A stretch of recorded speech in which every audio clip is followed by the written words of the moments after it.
নমস্কার, তোমাদের সবাইকে সানাস স্মাইল এডুকেশন সেন্টারে স্বাগত জানিয়ে আজকের ক্লাসটি শুরু করছি। আজকে তোমাদের সঙ্গে আলোচনা করব তোমরা যারা ষষ্ঠ শ্রেণীর ফার্স্ট ইউনিট টেস্ট পরীক্ষা দেবে তোমাদের জন্য ষষ্ঠ শ্রেণীর পরিবেশ বিষয়ে সাজেশান নিয়ে চলে এসেছি। চলো দেরি না করে মূল বিষয়ে যাওয়া যাক। এই সাজেশানের মধ্যে থাকবে তোমাদের যে সমস্ত গুরুত্বপূর্ণ প্রশ্নগুলো আছে, তোমরা অবশ্যই ভালো করে দেখো, প্রতিটা প্রশ্ন গুরুত্বপূর্ণ। প্রথমে চলো আমরা সিলেবাসটা একটু দেখব। একে আছে পরিবেশ ও জীবজগতের পারস্পরিক নির্ভরতা, দেখে নাও, এই অধ্যায় থেকে আসবে 10 নম্বর। দুয়ে দেখো আমাদের চারপাশের ঘটনাসমূহ, এই অধ্যায় থেকে আসবে 10 নম্বর। তিনে দেখো মৌলিক, যৌগিক ও মিশ্র পদার্থ, এই অধ্যায় থেকে আসবে 10 নম্বর। মোট তাহলে তোমাদের পরিবেশ 30 নম্বরের পরীক্ষায় হবে। চলো এবার আমরা মূল বিষয়ে যাওয়া যাক। প্রথমে আমরা দেখব প্রশ্নমান 2-এর। দেখো কি আছে, এক জায়গায় প্রশ্ন আছে, রেল লাইনে জোড়ার মুখে ফাঁক রাখা হয় কেন। দুয়ে দেখো পাউরুটির গায়ে ফুটো ফুটো থাকে কেন। তিনে দেখো ধান খেতে এজোলা চাষ করলে সার দিতে হয় না কেন। চারে দেখো সাগর কুসুম ও ক্লাউন মাছের মধ্যে মিথজীবিতার সম্পর্কটি লেখো। পাঁচে দেখো হাইড্রোজেন ও অক্সিজেনের গ্যাসের ধর্মগুলি লেখো। ছয়ে দেখো রাসায়নিক কীটনাশক কীভাবে আমাদের শরীরে ক্ষতি করে। এখানে যে কটা প্রশ্ন দেওয়া আছে প্রতিটা প্রশ্ন গুরুত্বপূর্ণ, আর সমস্ত প্রশ্নের উত্তরগুলো তোমরা পেয়ে যাবে আমাদের আগের ভিডিওতে। আমরা যে রায়ো মার্টিন প্রশ্নবিচিত্রার মডেল সেটগুলো সমাধান করে দেখানো আছে, তার মধ্যে থেকে সমস্ত উত্তরগুলো তোমরা পেয়ে যাবে। যদি এখানে সমস্ত মডেল সেটগুলো দেখো তাহলে সমস্ত উত্তরগুলো তার মধ্যে থেকে পেয়ে যাবে। পরবর্তী দেখো 7 দাগের বালি, লবণ ও লৌহ চূর্ণের মিশ্রণকে কিভাবে পৃথক করবে। 8এ দেখো চাপ পোকা ও পিঁপড়ে কিভাবে পরস্পরের উপর নির্ভর করে তা লেখো। 9 দেখো পরাগ মিলন কি, পরাগ মিলন কেন প্রয়োজন।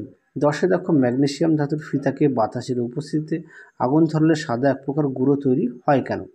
পরবর্তী প্রশ্ন দেখো 11 দাগের মিথজীবিতা ও পরজীবিতা বলতে কি বোঝো, উদাহরণ দাও। 12 দেখো পর্যাবৃত্ত এবং অপর্যাবৃত্ত ঘটনা বলতে কি বোঝায়, উদাহরণ দাও। 13 দাগে দেখো সবজির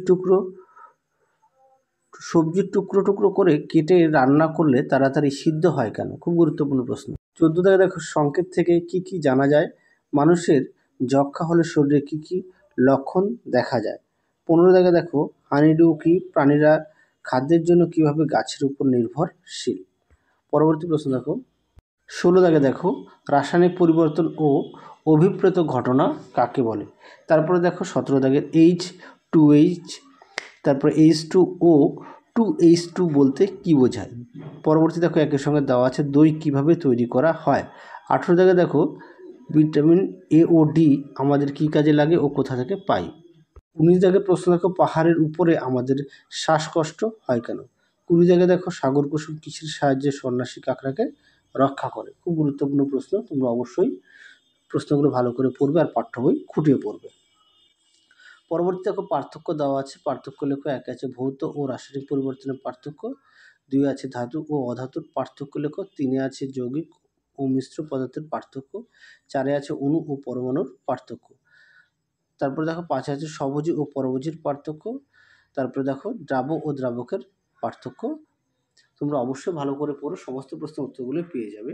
অবশেষে দেখো লিখে দিয়েছি সাজেশানের যে প্রশ্নগুলো দেওয়া আছে সমস্ত প্রশ্নের উত্তরগুলি তোমাদের রায়ো মার্টিন প্রশ্ন বিচিত্রার যে প্রথম পর্যায়ক্রমিক মূল্যায়নের পরিবেশ ও বিজ্ঞান বিষয়ে মডেলসের সমাধান করে দেওয়া আছে, তার মধ্যে থেকে এই সাজেশানের সমস্ত প্রশ্নের উত্তর তোমরা পেয়ে যাবে। তোমরা যারা এখনও দেখোনি আমাদের প্লেলিস্টে গেলে সমস্ত মডেল সেটগুলো উত্তর সহ পেয়ে যাবে। ধন্যবাদ। তাহলে চলো আজকের মতো এখানে সমাপ্ত করলাম।